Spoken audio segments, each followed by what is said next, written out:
الحمد للہ رب العالمین والصلاة والسلام علی نبینا محمد وعلی آلہ وصحبہ اجمعین، اما بعد۔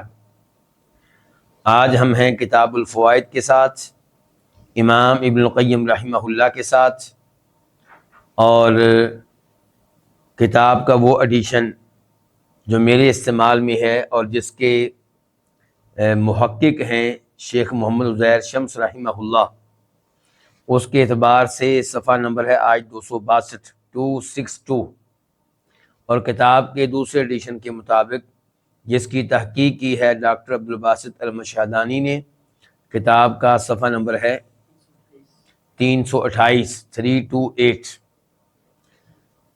تو آغاز کرتے ہیں۔ امام صاحب فرماتے ہیں آج کے پہلے فائدے میں، قلب المحب موضوع بین جلال محبوبہ و جمالہ، محبت کرنے والے کا دل، اور یہاں پہ مراد کون ہے؟ اللہ سے محبت کرنے والا۔ محبت کرنے والے کا دل موضوع رکھا ہوا ہے بین جلال محبوبہ و جمالہ، اپنے محبوب کے جلال اور جمال کے درمیان، یعنی کہ انسان کا دل اللہ رب العزت کے جلال اور جمال کے مابین ہے۔ کبھی انسان اللہ تعالیٰ کے جلال کی طرف دیکھتا ہے اور کبھی اللہ کے جمال کی طرف دیکھتا ہے۔ جمال اللہ کا حسن و جمال، اللہ کی خوبصورتی، اور جلال سے مراد اللہ کی عظمت۔ فَإِذَا لَاحَظَ جَلَالَهُ، تو جب یہ محبت کرنے والا بندہ اپنے رب کے جلال کا ملاحظہ کرتا ہے تو ہابہ، تو اللہ تعالیٰ سے ہیبت میں مبتلا ہو جاتا ہے، وعظمہ، اور اللہ تعالیٰ کی تعظیم کرتا ہے،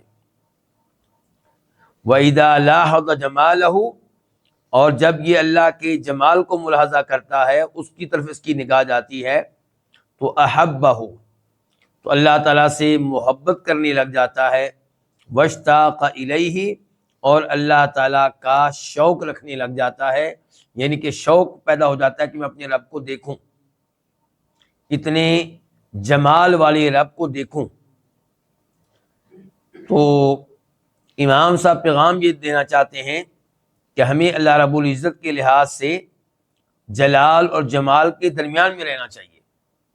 کبھی ہماری نگاہ جائے اللہ کے جلال کی طرف، اللہ کی عظمت کی طرف کہ وہ اللہ کتنا عظیم ہے، اور کبھی ہماری نگاہ جائے اللہ کے جمال کی طرف کہ وہ کتنا جمیل ہے۔ اور یہ تو حدیث سے بھی ثابت ہے کہ ان اللہ جمیل یحب الجمال، کہ اللہ رب العزت جمیل ہے، جمال والا ہے، اور جمال کو پسند کرتا ہے، اس سے محبت کرتا ہے۔ آج کے درس کا دوسرا فائدہ، اس میں فرماتے ہیں امام صاحب، من الناس من یعرف اللہ بالجود والافضال والاحسان۔ امام صاحب اصل میں اس فائدے میں بتانا چاہتے ہیں کہ لوگ اللہ رب العزت کو پہچانتے ہیں اس کی کسی ایک صفت یا دو صفات کے ذریعے یا تین کے ذریعے، جبکہ اللہ تعالیٰ کو سب سے بہتر جاننے والا وہ ہوگا، اللہ کے بارے میں سب سے اچھی معرفت رکھنے والا وہ ہوگا جو اللہ تعالیٰ کو تمام صفات کے لحاظ سے پہچانے۔ یعنی کہ کچھ وہ ہوتے ہیں جن کی نگاہ ہمیشہ اس بات پہ رہتی ہے کہ اللہ بہت معاف کرنے والا ہے، کچھ کی نگاہ صرف اس بات پہ رہتی ہے کہ اللہ تعالیٰ کی پکڑ بڑی سخت ہے، اور کچھ کی نگاہ رہتی ہے کہ اللہ رب العزت بہت رحمان و رحیم ہے، اور کچھ کی نگاہ رہتی ہے صرف کہ اللہ تعالیٰ جبار ہے، منتقم ہے، انتقام لینے والا ہے۔ تو امام صاحب کہنا چاہتے ہیں کہ اللہ تعالیٰ کی معرفت اس طرح ایک سائڈ کی نہیں ہونی چاہیے، ایک جانب کے لحاظ سے نہیں ہونی چاہیے، بلکہ اللہ کی معرفت ہونی چاہیے اللہ کی تمام صفات کے اعتبار سے، اللہ کی تمام جوانب اور جہات کے اعتبار سے۔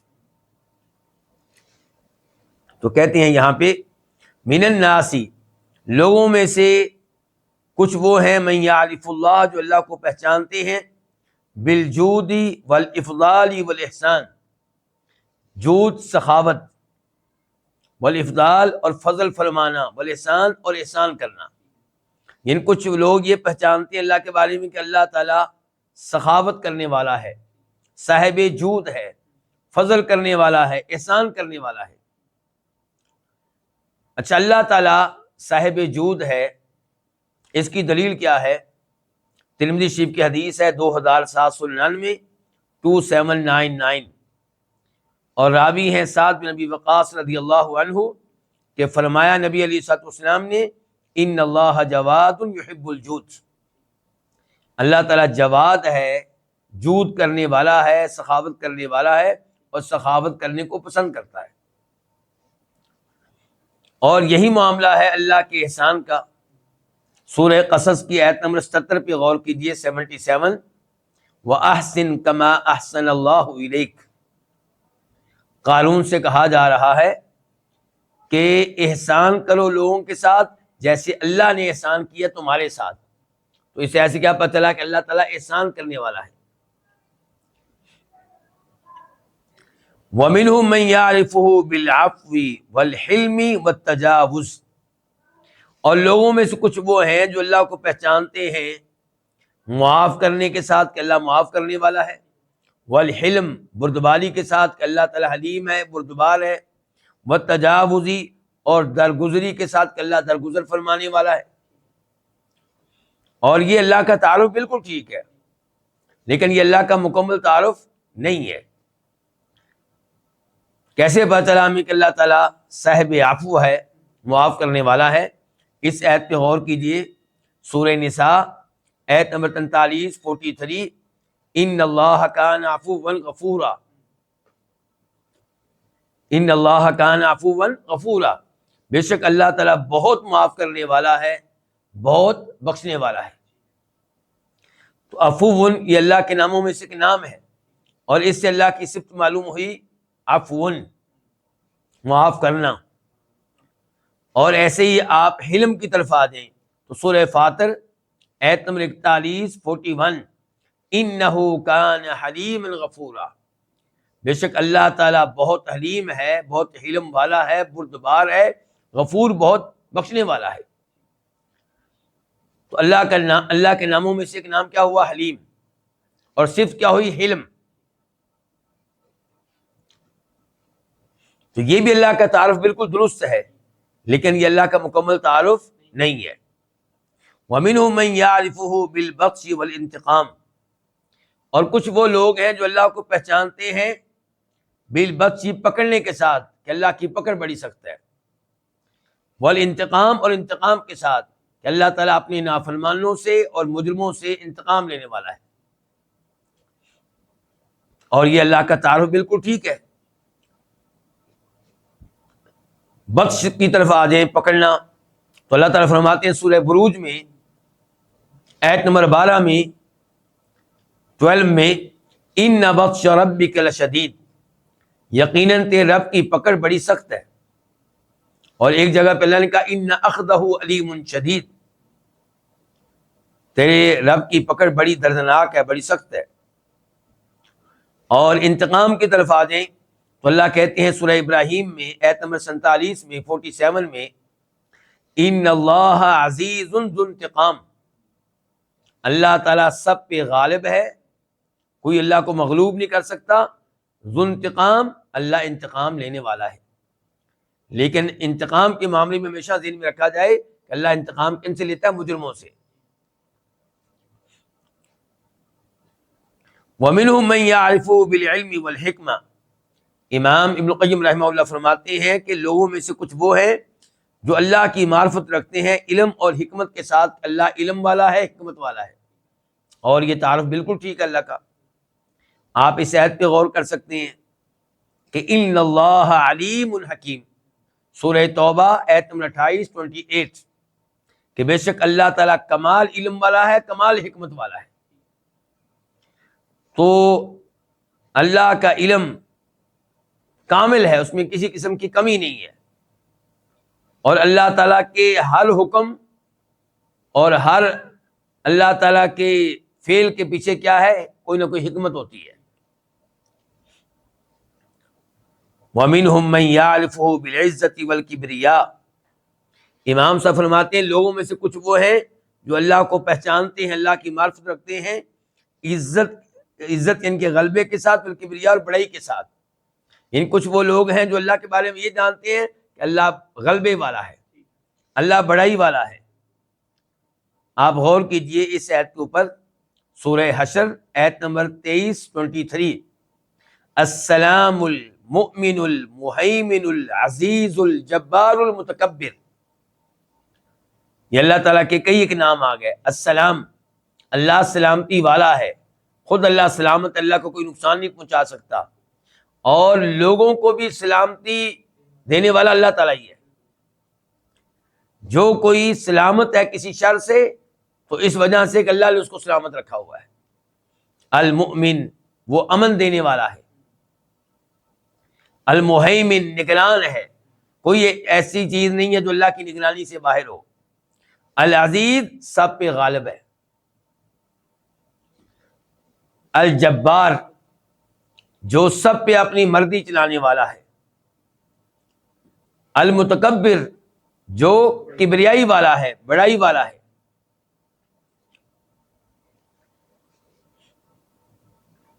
وَمِنْهُمْ مَنْ يَعْرِفُ بِالرَّحْمَةِ وَالْبِرِّ وَاللُّطْفِ، اور لوگوں میں سے کچھ وہ ہیں جو اللہ کو پہچانتے ہیں اللہ کی صفت رحمت کے ساتھ، اور اللہ کی صفت بر یعنی کہ احسان کے ساتھ، اور اللہ کی صفت لطف یعنی کہ مہربانی کے ساتھ، اور یہ اللہ کی صفات بالکل ٹھیک ہیں۔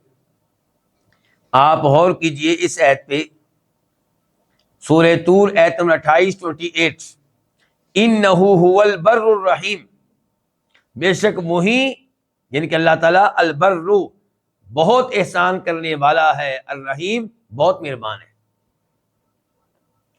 تو اس آیت سے پتہ چلا اللہ تعالیٰ کی صفت رحمت کا اور اللہ کی صفت بر کا۔ باقی رہ گیا اللہ کی صفت لطف، مہربانی۔ تو اس آیت پہ غور کیجئے، سورہ شورى آیت نمبر 19 اللہ لطیف بعبادہ، اللہ تعالیٰ اپنے بندوں پہ بہت مہربان ہے۔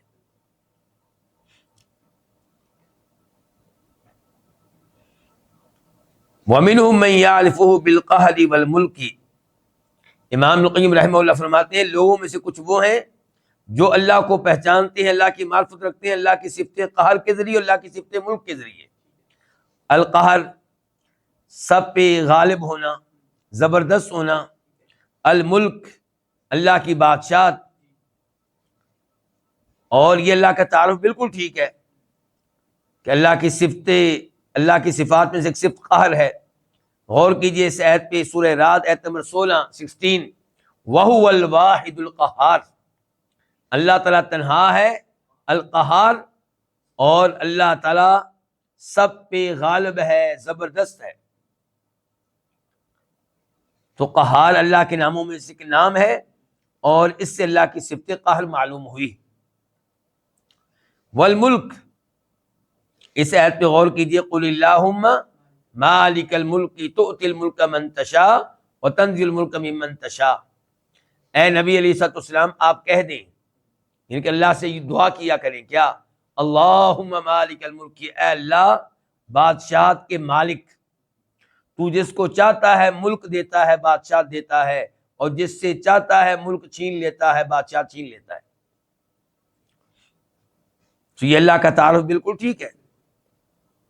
وَمِنْهُمْ مَنْ يَعْرِفُهُ بِإِجَابَةِ دَعْوَتِهِ وَإِغَاثَةِ لَهْفَتِهِ وَقَضَاءِ حَاجَتِهِ، اور لوگوں میں سے کچھ وہ ہیں جو اللہ کو پہچانتے ہیں اس بات کے ساتھ کہ بِإِجَابَةِ اللہ دعاؤں کو قبول کرتا ہے، وَإِغَاثَةِ لَهْفَتِهِ اور اللہ فریاد کو سنتا ہے، وَقَضَاءِ حَاجَتِهِ اللہ حاجت کو پورا کرتا ہے، اور یہ اللہ کا تعارف بالکل ٹھیک ہے۔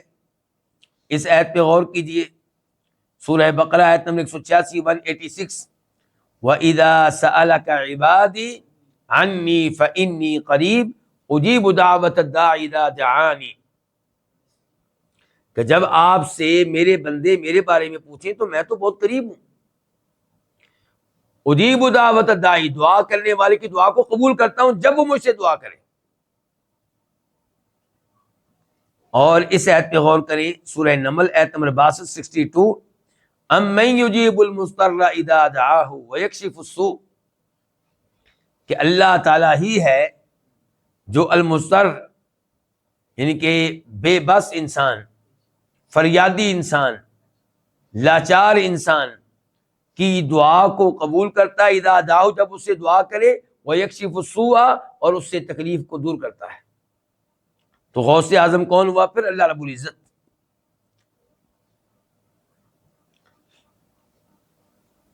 وَأَعَمُّ هَؤُلَاءِ مَعْرِفَةً مَنْ عَرَفَهُ مِنْ كَلَامِهِ، امام صاحب فرماتے ہیں ان سب سے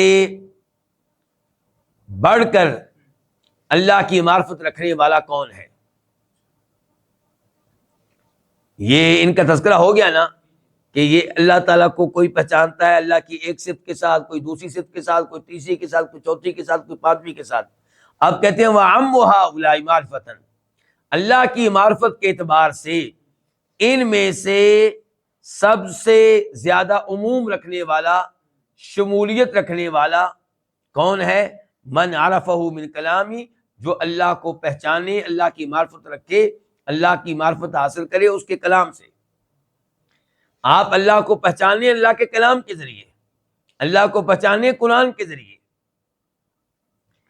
فَإِنَّهُ يَعْرِفُ رَبًّا قَدِ اجْتَمَعَتْ لَهُ صِفَاتُ الْكَمَالِ وَنُعُوتُ الْجَلَالِ، کیونکہ یہ پہچانے گا ایک ایسے رب کو، کون؟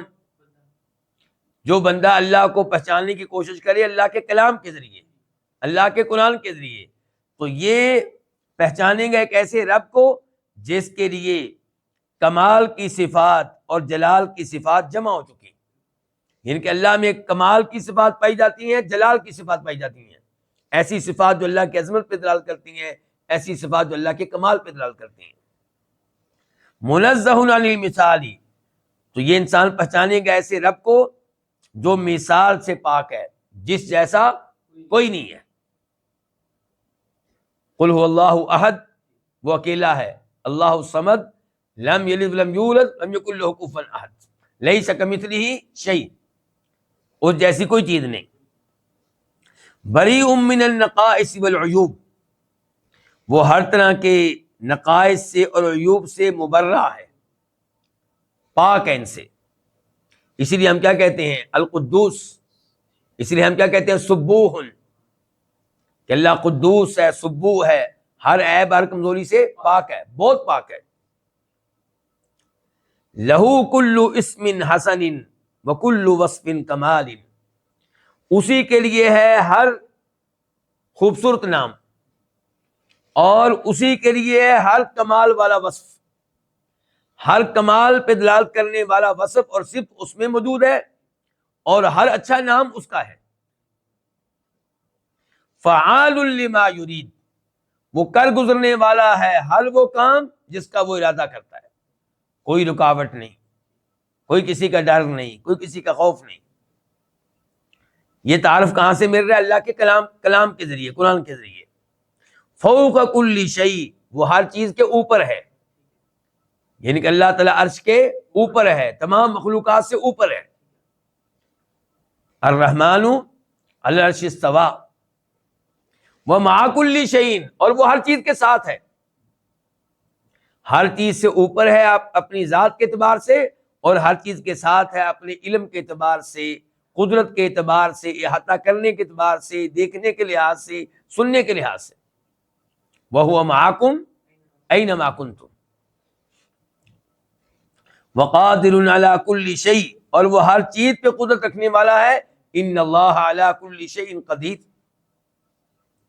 وَمُقِيمٌ لِكُلِّ شَيْءٍ، اور ہر چیز کو قائم رکھنے والا ہے۔ الحی القیوم، جو چیز قائم ہے، موجود ہے، وہ اس لیے موجود ہے، اس لیے قائم ہے کہ اللہ نے اس کو قائم رکھا ہوا ہے۔ ان اللہ یمسک السماوات والارض ان تزولا، آسمانوں زمین کو گرنے سے کس نے بچا رکھا ہے؟ اللہ نے۔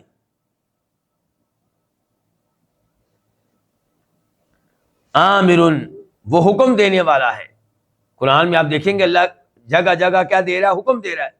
ناہن، وہ منع کرنے والا، کئی چیزوں کو حکم دیتا ہے، کئی چیزوں سے منع کرنے والا ہے، جو چیزیں حرام ہیں ان سے منع کرنے والا ہے. متکلم بکلماتہ الدینیۃ والکونیہ، وہ کلام کرنے والا ہے اپنے دینی کلام کے ساتھ، وہ کلام کرنے والا اپنے دینی کلمات کے ساتھ اور کونی اور تکوینی کلمات کے ساتھ. یعنی کہ اللہ کی صفات میں صفت ہے کہ اللہ کلام کرتا ہے، اور اللہ کا کلام دو طرح کا ہے. ایک دینی کلام، نماز پڑھو، روزہ رکھو، شراب نہیں پینی، جوا نہیں کھیلنا. اور ایک اللہ کا کونی کلام، فوت ہو جا، بیمار ہو جا، ٹھیک ہو جا، تو یہ اللہ تعالیٰ کے کون سا کلام ہوا؟ کونی کلام. کن، ہو جا، فیکن، تو وہ ہو جاتا ہے. اکبر من کل شیء، وہ ہر چیز سے بڑا ہے. اللہ اکبر. واجمل من کل شیء، اور ہر چیز سے بڑھ کر جمال والا ہے. ارحم الراحمین، تمام رحم کرنے والوں سے بڑھ کر رحم کرنے والا ہے. واقدر القادرین، تمام قدرت رکھنے والوں سے بڑھ کر قدرت رکھنے والا ہے. واحکم الحاکمین، اور تمام حکمرانوں سے بڑھ کر حکمران ہے، تمام حاکموں سے بڑا حاکم ہے. یہ سب چیزیں کہاں سے معلوم ہوئی ہیں؟ قرآن سے، اللہ کے کلام سے. یہ اللہ کا تعارف اللہ کے قرآن سے معلوم ہوا. کہتے ہیں فالقرآن انزل لتعریف عبادی بہ، چنانچہ قرآن اتارا گیا ہے اللہ کے بندوں کو اللہ کے ساتھ متعارف کروانے کے لیے، اللہ کے بندوں کو اللہ کی پہچان کروانے کے لیے. وبالصراط الموصل الیہ، دوسرے نمبر پہ قرآن اتارا گیا ہے کس کام کے لیے؟ اللہ کے بندوں کو پہچان کروانے کے لیے، اللہ کے اس راستے کی، بصراط اللہ کے اس راستے کی، الموصل الیہ، جو اللہ تعالیٰ تک پہنچانے والا ہے. قرآن سے پتہ چلتا ہے اللہ کا تعارف کیا ہے. قرآن سے پتہ چلتا ہے کہ وہ کون سا راستہ ہے جس کے اوپر چلیں گے تو اللہ تعالیٰ تک پہنچ جائیں گے، اللہ کو راضی کرنے میں کامیاب ہو جائیں گے، اللہ کے غضب سے بچنے میں کامیاب ہو جائیں گے، اللہ کی جنت کو حاصل کرنے میں کامیاب ہو جائیں گے، اللہ کی جہنم سے محفوظ رہنے میں کامیاب ہو جائیں گے. جو قرآن سے یہ طریقہ معلوم نہیں کرے گا وہ کبھی ہدایت نہیں پا سکے گا. وَبِحَالِ السَّالِكِينَ بَعْدَ الْوُصُولِ إِلَيْهِ، اور قرآن اتارا گیا ہے اللہ کے بندوں کو متعارف کروانے کے لیے، پہچان کروانے کے لیے. کس بات کی؟ بحال السالکین، ان لوگوں کی حالت کی پہچان کروانے کے لیے.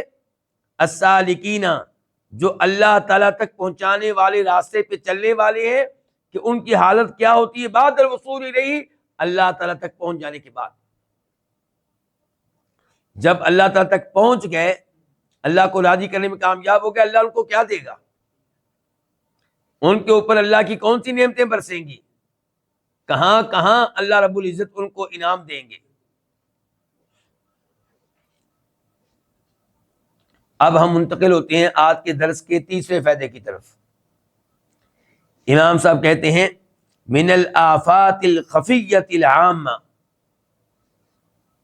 مخفی لیکن عام آفات میں سے، مصائب میں سے، مصیبتوں میں سے.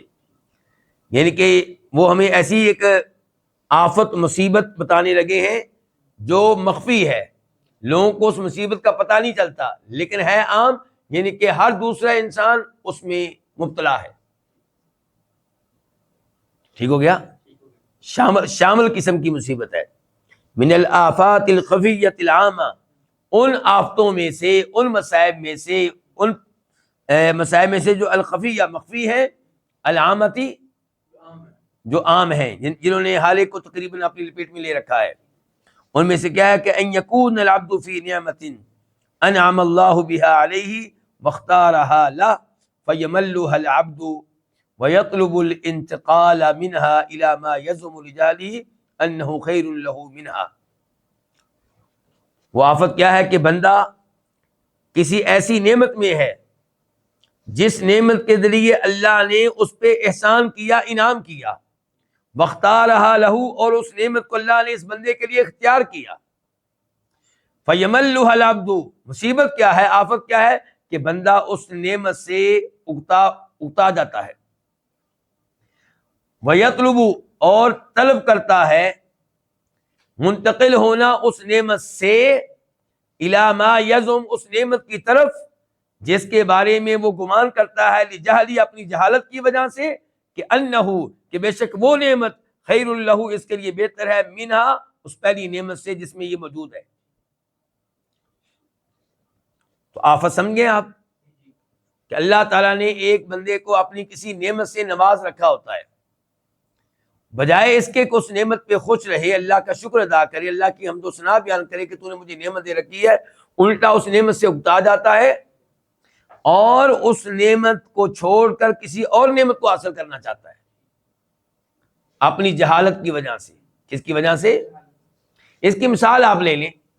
مثال کے طور پہ آپ ان لوگوں کو لے لیں جن کو اللہ نے دین کا علم دے رکھا ہے، قرآن کا حافظ بنا رکھا ہے، قرآن کا مفسر بنا رکھا ہے.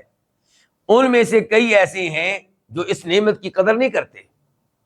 وہ کیا بننا چاہتے ہیں؟ کوئی بہت بڑا تاجر، بہت بڑا سیاستدان. وہ کیا لینا چاہتے ہیں؟ کوئی بڑا عہدہ، کوئی بڑا منصب، منسٹر بننا چاہتے ہیں، وزیر بننا چاہتے ہیں. حالانکہ اللہ نے کتنی بڑی نعمت رکھی، عالم دین، توحید کو جاننے والا، توحید کے لوگوں کو دعوت دینے والا، مسلسل اجر و ثواب حاصل کرنے والا، اللہ کے قریب ہو جانے والا.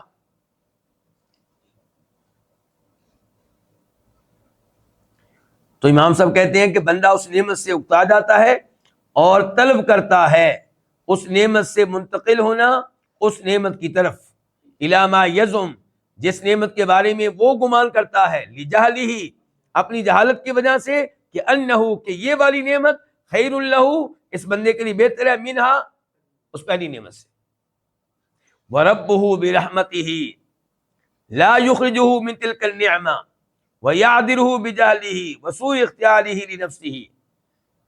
دوسری طرف اس کا رب جو ہے برحمتہ، اپنی رحمت کی وجہ سے اس کو نہیں نکالتا اس نعمت سے اور اس کو معذور جانتا ہے، بجہلہ، اس کی جہالت کی وجہ سے اور اس کے اپنے لیے غلط انتخاب اور اختیار کی وجہ سے.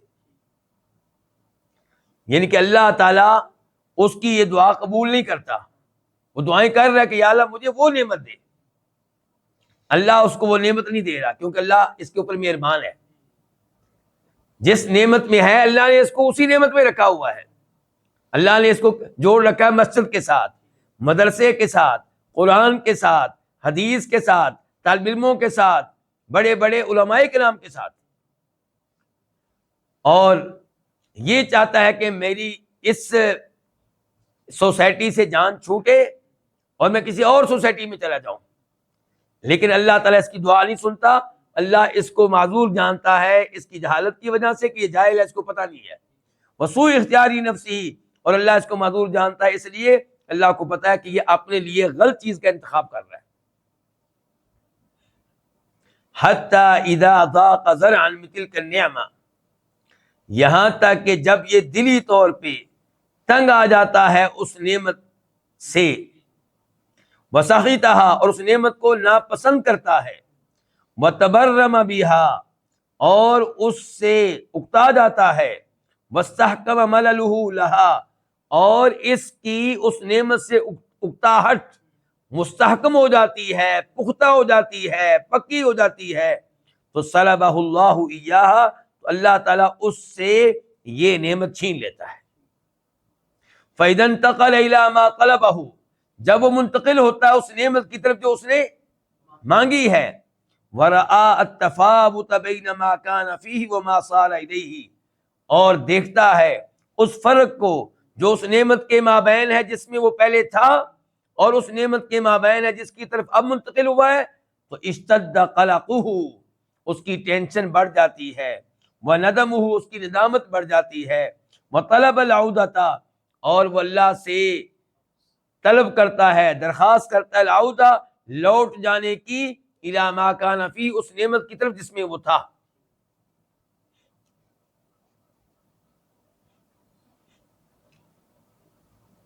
اس کی آپ کئی مثالیں لے سکتے ہیں. میں نے تو ایک مثال دے دی آپ کو، کیا کہ ایک بندہ دین کی نعمت میں ہے، علم کی نعمت میں ہے، اچھے سوسائٹی میں ہے، اور وہ جناب کیا بننا چاہتا ہے؟ تاجر، دنیا دار، سیاستدان بننا چاہتا ہے.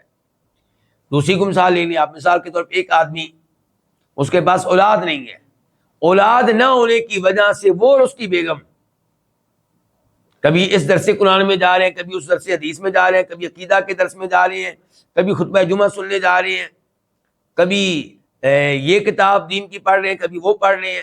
کیونکہ اولاد نہیں ہے تو وقت ان کے پاس ہے، لیکن وہ صبح و شام کیا دعائیں کر رہا ہے؟ اولاد کی. اور اللہ کو پتا ہے کہ اولاد اس کے حق میں بہتر نہیں ہے. مثال کے طور پہ چلیے، اس کا مطلب یہ نہیں کہ آپ اولاد نہ مانگیں، آپ مانگیں لیکن نیک اولاد مانگیں. ربی حبلی من الصالحین، ابراہیم علیہ السلام جیسے کے الفاظ میں مانگیں. فَإِذَا أَرَادَ اللَّهُ بِعَبْدِهِ خَيْرًا، امام صاحب کہتے ہیں کہ جب اللہ تعالیٰ اپنے بندے کے ساتھ خیر کا، ورشدن اور بلائی کا ارادہ کرتا ہے تو اشہدہ، اس کے علم میں اللہ یہ بات لے کر آتا ہے، اس کو اللہ تعالیٰ مطلع کر دیتا ہے اس بات پہ کہ انما هو فیہ نعمت من نعمی علیہ، کہ وہ جس صورتحال میں ہے یہ اللہ کی نعمتوں میں سے اس کے اوپر بڑی نعمت ہے. وَرَضَّاهُ بِهِ، اور اللہ اس کو اس پہ راضی کر دیتا ہے. وَأَوْزَعَهُ شُكْرَهُ عَلَيْهِ، اور اللہ تعالیٰ اس کو توفیق دیتا ہے شکرہ، اپنا شکر ادا کرنے کی، علیہ اس نعمت پہ. تو یہ اللہ تعالیٰ کا ایک اور احسان ہوا. پہلا احسان کہ اللہ نے نعمت دی ہوئی ہے، دوسرا احسان کہ اللہ تعالیٰ نے نعمت کی قدر دل میں پیدا کر دی ہے، اور اس کو، بندے کو اللہ نے نعمت کے اوپر راضی رہنے والا بنا دیا ہے، اور بندے کو اللہ تعالیٰ نے نعمت کے اوپر اللہ کا اپنا شکر ادا کرنے والا بنا دیا. یہ اللہ کا ایک اور احسان ہے. فَإِذَا حَدَّثَتْهُ نَفْسُهُ، تو جب اس کا نفس اس کو آمادہ کرتا ہے کس بات پہ؟ بالانتقال عنہ، اس بات پہ کہ وہ منتقل ہو جائے اس نعمت سے کسی اور نعمت کی طرف، تو استخار ربہ، وہ اپنے رب سے خیر مانگتا ہے، استخارہ کرتا ہے. استخارۃ جاہل بمصلحتہ، استخارہ اس آدمی کی طرح جو اپنی مصلحت سے، اپنے فائدے سے ناواقف ہو، جاہل ہو. یہ بڑی اہم بات ہے. آج کل ہم استخارہ کرتے ہیں، یہ والا استخارہ نہیں کرتے. بھئی آپ کی شادی کسی لڑکی کے ساتھ ہونے والی ہے تو آپ اللہ سے استخارہ کریں جاہل آدمی والا استخارہ کہ یا اللہ میں نہیں جانتا کہ لڑکی میرے لیے خیر کا باعث ہے یا شر کا باعث ہے، یا اللہ تو میری مدد کر، یا اللہ اگر یہ میرے لیے بہتر ہے تو اس کا حصول میرے لیے آسان کر دے، اور اس میں میرے لیے برکتیں ڈال دے، مجھے اس پہ مطمئن کر دے، اور نہیں تو یا اللہ مجھے اس سے دور کر دے، اس کو مجھ سے دور کر دے. ہم یہ والا استخارہ نہیں کرتے. ہم استخارہ کرتے ہیں یہ والا کہ یا اللہ یہی ٹھیک ہے میرے لیے، بس تو نے یہی دینی ہے، بس یہ نہ ملی تو میں مر گیا، یہ نہ ملی تو میری دنیا بھی گئی، میری آخرت بھی گئی. تو یہ وہ پھر استخارہ نہ ہوا جو استخارہ اس آدمی کا ہوتا ہے جو استخارہ کرے اس انداز سے کہ یا اللہ میں نہیں جانتا تو جانتا ہے. استخارے کے الفاظ کیا ہیں؟ اللہم انی استخیرک بعلمک واستقدرک بقدرتک واسألک من فضلک العظیم فانک تقدر ولا اقدر وتعلم ولا اعلم انک انت علام الغیوب. یا اللہ تو علم رکھتا ہے، میں علم نہیں رکھتا، تو غیبی امور کو اچھی طرح جاننے والا ہے، اس لیے تو اس سے خیر مانگتا ہوں. تو یہ ہے، یہ والا استخارہ کرنا چاہیے کہ آپ استخارہ کریں کون؟ کیا بن کر؟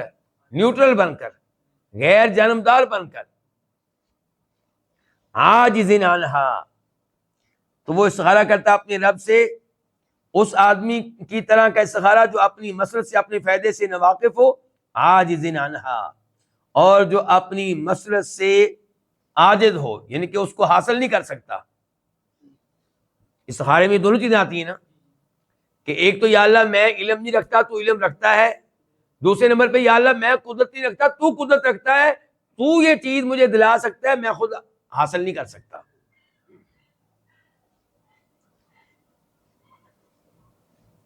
مفوض الی اللہ، یہ استخارہ کرتا ہے اس آدمی کی طرح جو اپنی مسلک سے ناواقف ہو اور اس کو حاصل کرنے سے عاجز اور بے بس ہو، مفوض اللہ، اللہ کی طرف اپنے معاملے کو سپرد کرنے والا ہو، طالب منہ، اللہ سے درخواست کرنے والا ہو، حسن اختیار ہی لا، اس بات کی کہ یا اللہ میرے لیے اچھی چیز کو منتخب کر دے۔ حسن اختیار اللہ، اپنے لیے اللہ تعالیٰ کے حسن اختیار کا سوال کرنے والا ہو۔ امام صاحب کہتے ہیں وَلَيْسَ عَلَى الْعَبْدِ أَضَرُّ مِن مَلَدِهِ لِنِعَمِ اللَّهِ، بندے کے لیے اس سے بڑھ کر کوئی چیز نقصان دہ نہیں ہے کہ وہ اللہ تعالیٰ کی نعمتوں سے اکتا جائے۔ بندے کے لیے اللہ کی نعمتوں سے اکتا جانے سے زیادہ نقصان دہ چیز کوئی نہیں ہے۔ فَإِنَّهُ لَا يَرَاهَا نِعْمَةً، کیونکہ یہ شخص اس نعمت کو نعمت خیال نہیں کرتا، وَلَا يَشْكُرُ عَلَيْهَا، اور نہ ہی اس کے اوپر اللہ کا شکر ادا کرتا ہے، وَلَا يَفْرَحُ بِهَا، اور نہ ہی اس کے مل جانے پہ خوش ہوتا ہے، بل يَسْخَطُهَا، بلکہ اسے ناپسند کرتا ہے، وَيَشْكُوهَا، اور اس نعمت کا شکوہ کرتا ہے، وَيَعُدُّهَا مُصِيبَةً، اور اس کو مصیبت شمار کرتا ہے۔ هَذَا، یہ سب کچھ وہ کرتا ہے، وَهِيَ، جبکہ یہ نعمت من اعظم نعم اللہ علیہ، اس کے اوپر اللہ کی نعمتوں میں سے عظیم ترین نعمتوں میں سے ایک ہوتی ہے۔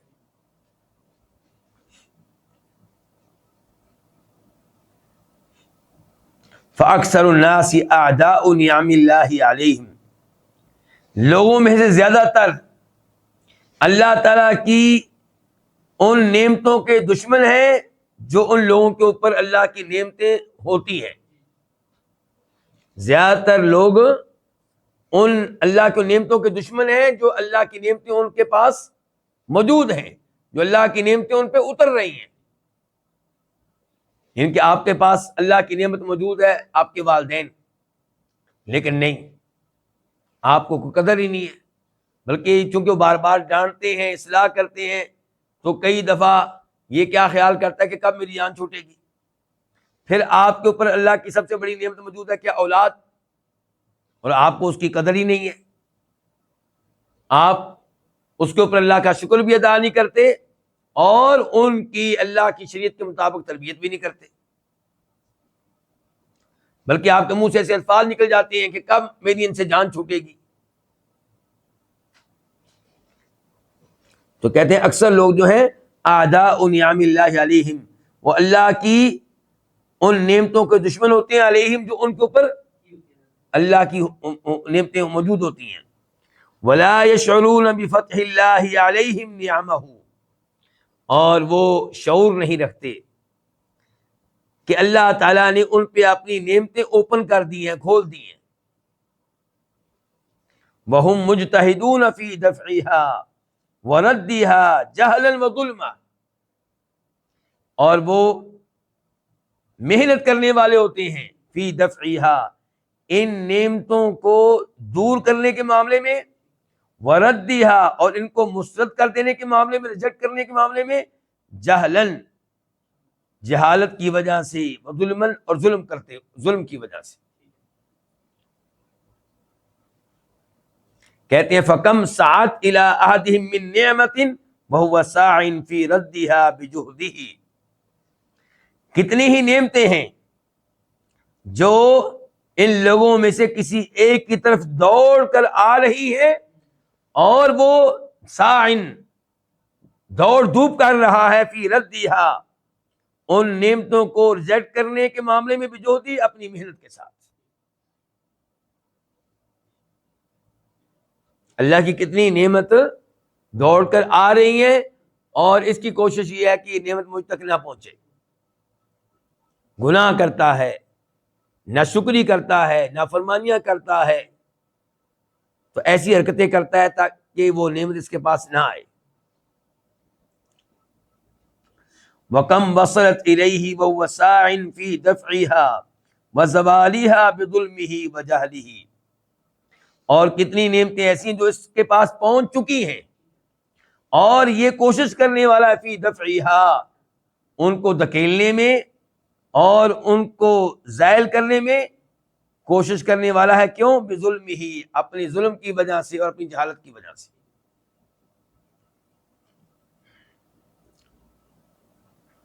قال تعالی، اللہ تعالی نے فرمایا، ذلك بأن اللہ لم يكن مغيرا نعمة انعمها على قوم حتى يغيروا ما بانفسهم.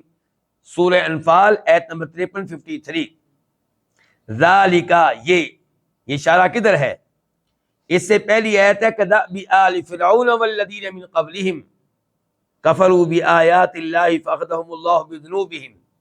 اللہ نے تذکرہ کیا فرعون آل فرعون کا اور فرعون آل فرعون سے پہلی آنے والی ان اقوام کا جنہوں نے اللہ تعالیٰ کی آیات کے ساتھ کفر کیا، ایمان نہیں لائے اللہ کی کتابوں پہ، اللہ کی طرف سے نازل آنے والے معجزات پہ اور اللہ تعالیٰ کے احکام پہ.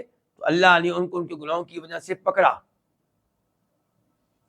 تو فرمایا ذالک، یہ سب کیوں ہوا؟ بِأَنَّ اللہ، یہ سب اس لیے کہ اللہ تعالیٰ لم یکن مغیرا، وہ نہیں ہے تبدیل کرنے والا، نعمتن، کسی ایسی نعمت کو، انعمہا علی قوم، جو اس نے کسی قوم پہ کر رکھی ہو، حتیٰ، یہاں تک کہ یغیروا، وہ تبدیل کر دیں، ما بانفسہم، اس چیز کو جو ان کے دلوں میں ہے، ان کے نفسوں میں ہے.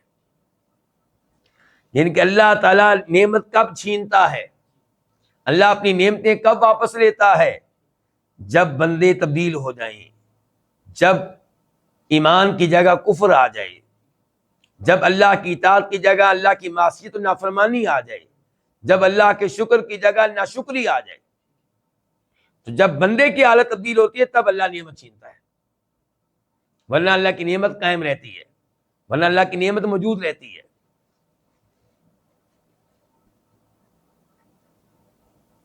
تو یہ اقوام، فرعون آل فرعون اور گزشتہ اقوام،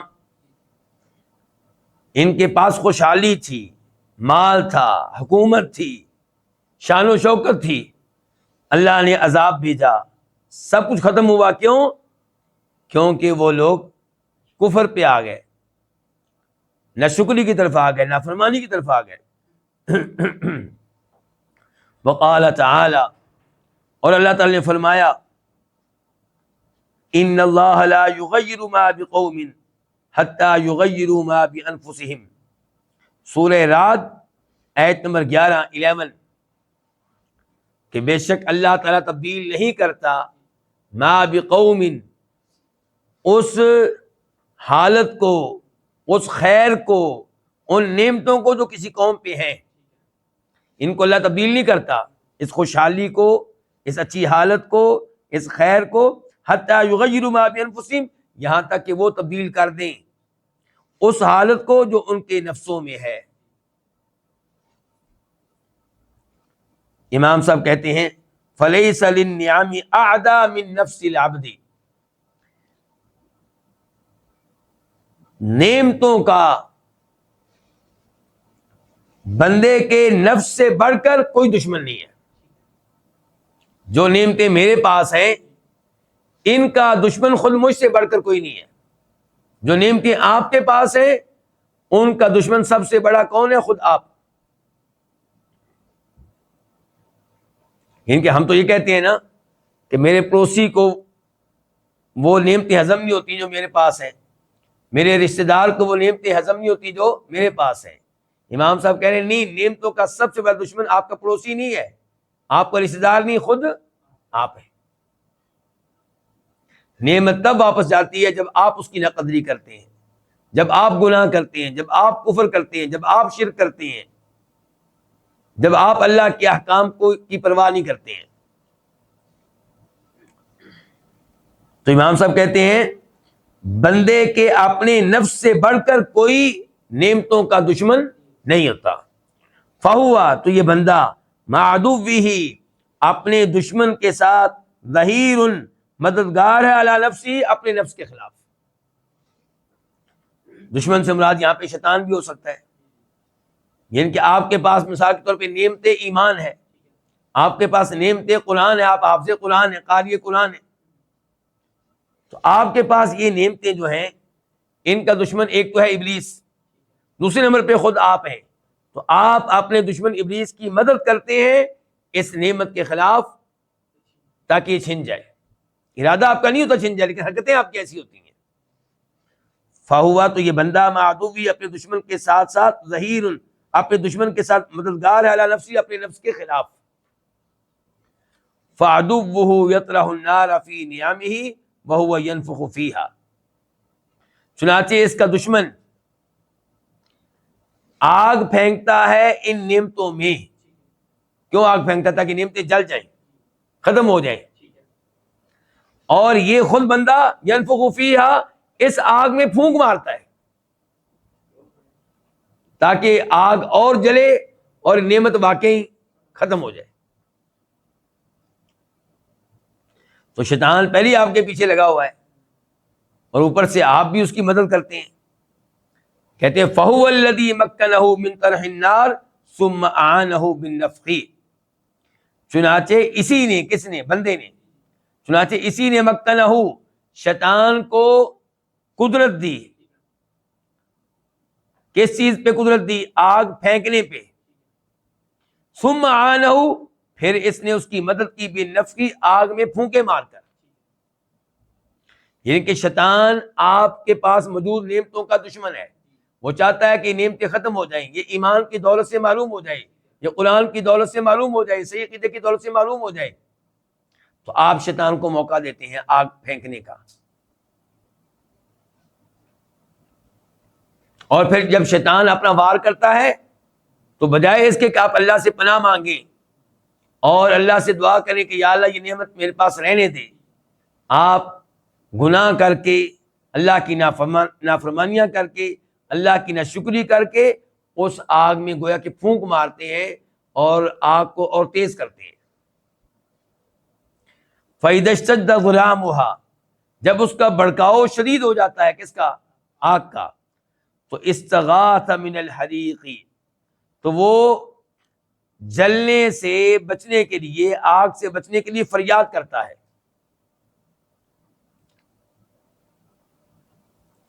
وَكَانَ غَایَتُهُ مُعَاتَبَةَ الْأَقْدَارِ، اور اس کی انتہا کیا ہوتی ہے؟ تقدیر کو کوسنا. تقدیر کو کوستا ہے. امام صاحب کہتے ہیں آخر میں وَعَاجِزُ الرَّأْيِ مِضْيَاعٌ لِفُرْصَتِهِ حَتَّى إِذَا فَاتَ أَمْرٌ عَاتَبَ الْقَدَرَ. یہ اصل میں شعر ہے خلیل بن احمد الفراہیدی کا. کیا شعر ہے جی؟ وَعَاجِزُ الرَّأْيِ، جو کوئی رائے اختیار کرنے میں کمزور ہو، جس کو سمجھ نہ لگے اپنے معاملات میں کہ میں یہ کروں کہ وہ کام کروں، فیصلہ کن قوت اس کے پاس نہ ہو. کہتے ہیں وعاجز الرأی، اور جو رائے اختیار کرنے میں عاجز ہو، کمزور ہو، بے بس ہو، مضیاع لفرصتہ، ملنے والے موقع کو بہت ضائع کر دینے والا ہو، حتی اذا فات امر، یہاں تک کہ جب چھوٹ جائے امر، کوئی معاملہ، تو عاتب القدر، وہ پھر تقدیر کو کوستا ہے، تقدیر کو برا بھلا کہتا ہے. تو خلاصہ یہ ہے اس آخری فائدے کا کہ جو نعمتیں ہمارے پاس موجود ہیں ان نعمتوں کی قدر کریں اور ان نعمتوں کے ملنے پہ اللہ کا شکر ادا کریں اور نعمتیں دینے والے اللہ تعالیٰ کی اطاعت کریں، تو پھر اللہ مزید نعمتیں دے گا اور پہلی نعمتیں بھی قائم رہیں گی. ورنہ عام طور پہ جو لوگ ہیں وہ اس نعمت سے اکتا جاتے ہیں، تنگ آ جاتے ہیں جو اللہ نے دی ہوتی ہے، اور اس کی قدر نہیں کرتے. یہیں پہ آج کے درس کا اختتام کرتے ہیں. وآخر دعوانا الحمد للہ رب العالمین.